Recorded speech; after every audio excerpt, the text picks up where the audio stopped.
Welcome to simple guide channel. আজকে sister নিবেদিতার Amarnath যে pros piece অত্যন্ত গুরুত্বপূর্ণ, এর ফার্স্ট পার্ট আমরা এর আগের ভিডিওতে পড়েছি। আজকে আমরা সেকেন্ড পার্ট অর্থাৎ দ্বিতীয় অংশ পড়ব এবং এখান থেকে অত্যন্ত গুরুত্বপূর্ণ মাল্টিপল চয়েস কোশ্চেন্সগুলো নিয়েও কিন্তু আলোচনা করব। তো ভিডিওটি শুরু থেকে শেষ পর্যন্ত দেখতে থাকো। অত্যন্ত গুরুত্বপূর্ণ একটি prose piece Amarnath by sister Nivedita. Sister Nivedita সম্পর্কে গুরুত্বপূর্ণ তথ্যাবলী আমরা এর আগের প্রোজ পিসগুলোতে পেয়েছি, তোমরা তবু এক ঝলক দেখে নাও। এবার আমরা চলে যাই মূল টেক্সটে, এই প্রোজ পিসের বাকি অংশে।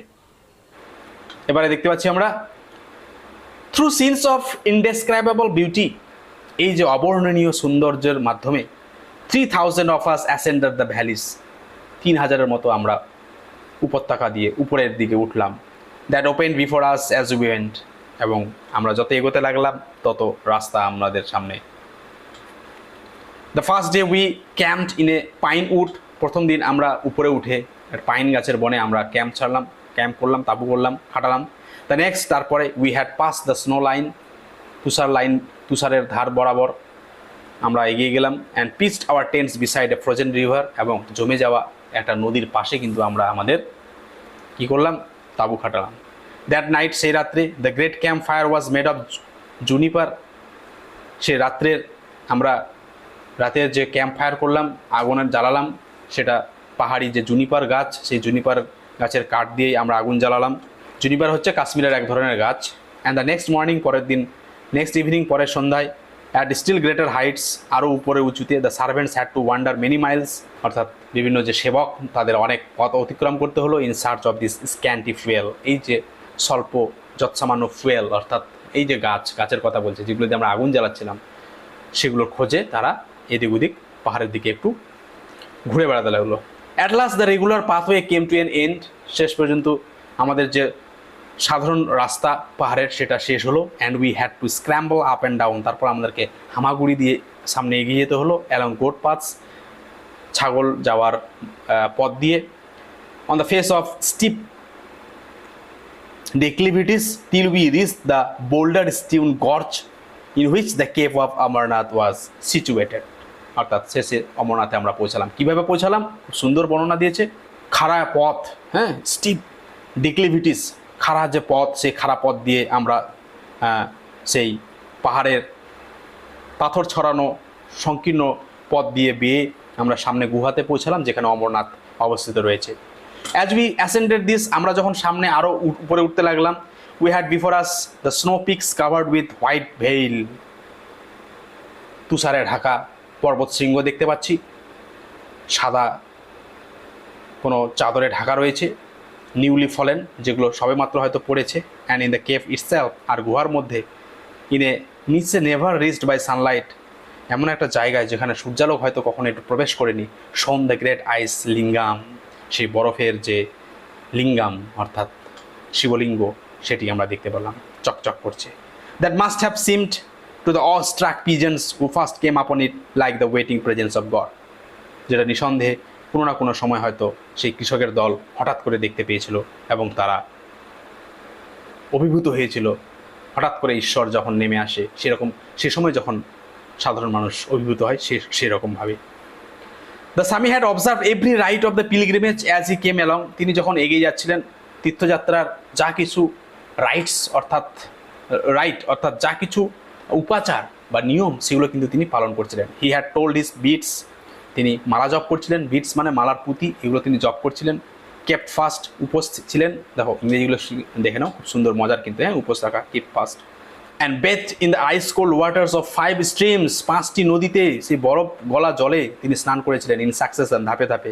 Crossing the river gravels on our second day, তারপরে পরের দিন নদীর উপর দিয়ে আমাদের পথ করে চলে যেতে হয়েছিল। And now as he entered the cave, তারপর তিনি যখন সেই গুহার মধ্যে প্রবেশ করলেন, ইট সিম টু হিম, তার মনে হলো, as if he saw Shiva made visible before him, তিনি এমনভাবে অভিভূত হলেন যেন শিব যেন তার সামনে দাঁড়িয়ে রয়েছেন, দৃশ্যমান হয়ে রয়েছেন। Amidst the buzzing swarming noise of the pilgrim crowd, সেই গুনগুনরত অসংখ্য মানুষের যে আওয়াজ, কণ্ঠস্বর, ধ্বনি পুণ্যার্থীদের মধ্যে, ভিড়ের মধ্যে। And the overhead fluttering of the pigeons, উপরে পায়রাদের যে শব্দ, ফটফট শব্দ। He knelt and prostrated 2 or 3 times, তিনি নেল্ট অর্থাৎ হাঁটু মুড়ে বসলেন এবং 2-3 বার প্রস্ট্রেটেড 2 or 3 টাইমস, অর্থাৎ 2-3 বার ভূমিষ্ঠ হয়ে প্রণাম করলেন, আননোটিসড, কারো অলক্ষেই। And then afraid lest emotion might overcome him, তারপর তিনি বেশি আবেগপ্রবণ যাতে না হয়ে পড়েন তার জন্য হি রোজ অ্যান্ড সাইলেন্টলি উইথড্রিউ, তিনি উঠে দাঁড়ালেন অর্থাৎ প্রণাম সেরে এবং সেখান থেকে সরে গেলেন। হি সেইড আফটারওয়ার্ডস, পরবর্তীতে তিনি বলেছিলেন that in this brief moments, এই সংক্ষেপ তার ভ্রমণের মাধ্যমে he had received from Shiva the gift of Amar, শিবের কাছ থেকে তিনি যেন বরদান পেলেন অমর হওয়ার, নট টু ডাই, মারা যাবেন না তিনি, আনটিল হি হিমসেলফ হ্যাড উইলড ইট, যতক্ষণ না পর্যন্ত তিনি ইচ্ছে করবেন যে তিনি মারা যাবেন।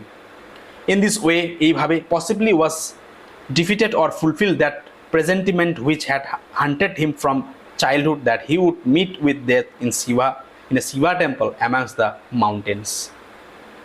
খুব সুন্দর মজার একটা তথ্য দিলেন সিস্টার নিবেদিতা। কি বললেন? আর এইভাবেই তিনি সম্ভবত শৈশব থেকে তার মনের ইচ্ছা বা বাসনা ছিল যে তার মৃত্যু কোনো পাহাড়ের শিব মন্দিরে হয়তো বা হবে, যদিও তা ব্যর্থ হয়। আউটসাইড দ্য কেভ, বাইরে গুহার মধ্যে, there was no Brahmanic exploitation of the helpless people, অর্থাৎ সেখানে বিভিন্ন যে পাণ্ডা বা ব্রাহ্মণ ঠাকুরের পুরোহিতের যে অত্যাচার সেগুলো কিন্তু ছিল না।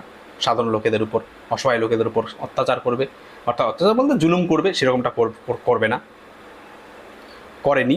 Amarnath is remarkable for its simplicity and closeness two nature, Amarnath বরাবরই স্মরণীয় তার সরলতা এবং প্রকৃতির সাথে একাত্মবোধের জন্য।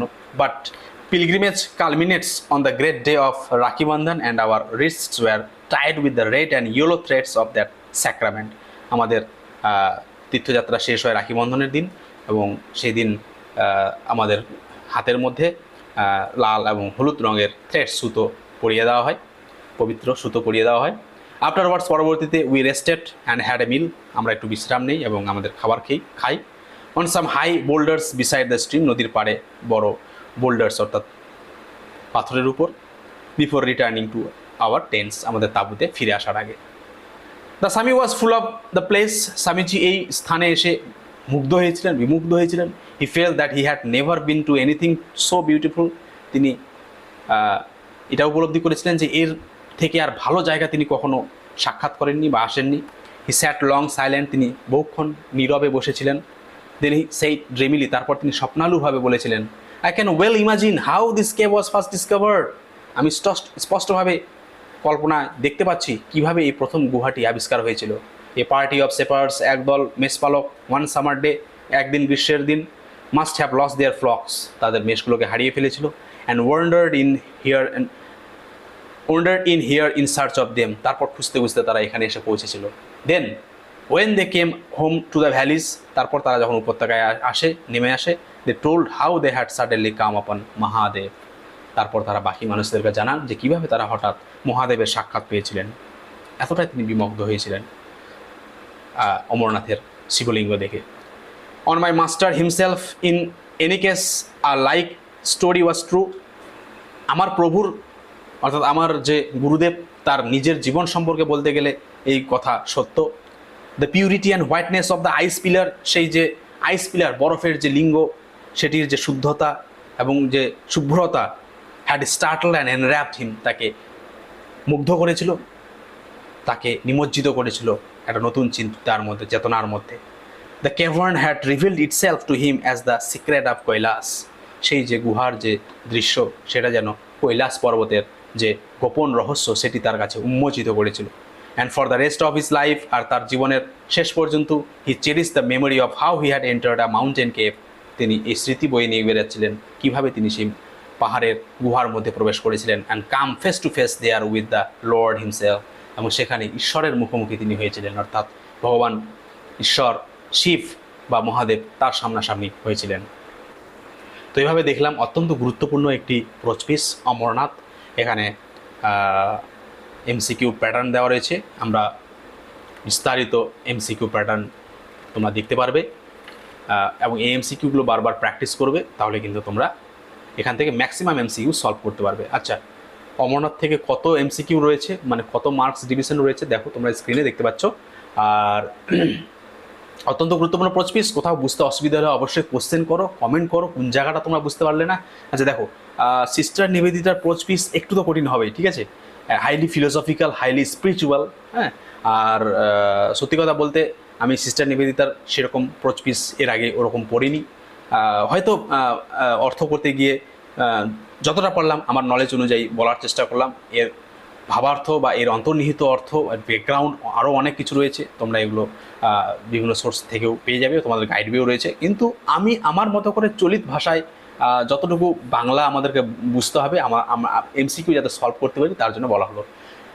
ভিডিওটি দেখার জন্য অসংখ্য ধন্যবাদ। চ্যানেলটি সাবস্ক্রাইব করে আমাদের সাথে থাকো, আর চ্যানেলের প্লেলিস্টে একবার অবশ্যই ভিজিট করো। প্রচুর ভিডিও তোমাদের জন্য রয়েছে ক্লাস 11-এর text reading, grammar, writing skill এবং স্পোকেন ইংলিশ সম্পর্কে। তো ভিডিওটি দেখার জন্য অসংখ্য ধন্যবাদ। চ্যানেলটি সাবস্ক্রাইব করে আমাদের সাথে থাকো। ধন্যবাদ।